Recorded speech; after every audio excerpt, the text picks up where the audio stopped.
ইসলামী বিশ্ববিদ্যালয়ে ঘটে যাওয়া প্রতিটি হত্যাকাণ্ডের জন্য বিশ্ববিদ্যালয় প্রশাসন গভীরভাবে শোকাহত। কিন্তু বাবারা, তোমরা যা দেখতে পাও, আমরা বিশ্ববিদ্যালয় প্রশাসন তো তা দেখতে পাই না। আমাদের তো চোখে কালো কাপড় বাঁধা।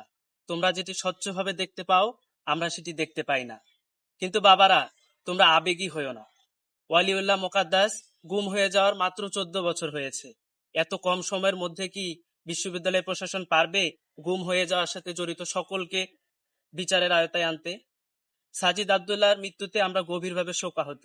কিন্তু এত কম সময়ের মধ্যে এই 175 একর এত বড় ক্যাম্পাসে কিভাবে একটি হত্যাকাণ্ড ঘটে যায়, এটি তো আমরা দেখতে পাবো না। আমাদের তো চোখে কালো কাপড় বাঁধা। আমরা তো এই হত্যাকাণ্ডের সুষ্ঠু তদন্ত করার চেষ্টা করছি। আমরা চাই দ্রুততম সময়ের মধ্যে অপরাধীকে ধরে শাস্তির আওতায় আনতে।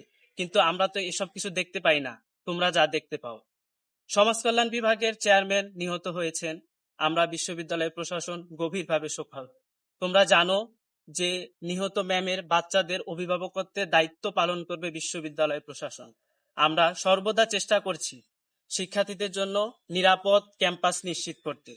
কিন্তু এত বড় ক্যাম্পাসে কোথায় কি ঘটে যায়, এ তো ছোট প্রশাসনের পক্ষে তো সেটা দেখা সম্ভব না। আমরা তো নিজেরাই নিজেদের নিরাপত্তা নিয়ে শঙ্কিত। আমরা বিশ্ববিদ্যালয় প্রশাসনে আজকে অনিরাপদ। কখন আমাদের কি হয়ে যায়, সেখানে তবু আমরা চেষ্টা করছি তোমাদের নিরাপত্তাটুকু নিশ্চিত করতে। আমরা চাই প্রতিটি খুনির বিচার করতে, কিন্তু এটি সময় সাপেক্ষ ব্যাপার। কত দ্রুততম সময়ের মধ্যে হবে এটি আমরা বলতে পারি না, কিন্তু তোমাদের আশ্বাস দিতে চাই, তোমাদের সকল দাবির সাথে একমত পোষণ করে আমরা এই অন্ধত্বের মতো তোমাদেরকে আবারও আশ্বাস দিতে চাই, অতি দ্রুততম সময়ের মধ্যে। কত দ্রুততম সময় এটি এখন বলতে পারবো না, কিন্তু দ্রুততম সময়ের মধ্যে প্রতিটি হত্যাকাণ্ডের বিচার হবে এবং এই ক্যাম্পাসকে একদিন শিক্ষার্থীদের পরিবেশ বান্ধব, শিক্ষা বান্ধব করে গড়ে তোলা হবে। কিন্তু এটি সময় সাপেক্ষ ব্যাপার। তোমাদের সকল দাবির সাথে আমরা একমত। আমরা তোমাদের আশ্বাস দিতে চাই, তোমরা নিরাপদে পড়াশোনা করো।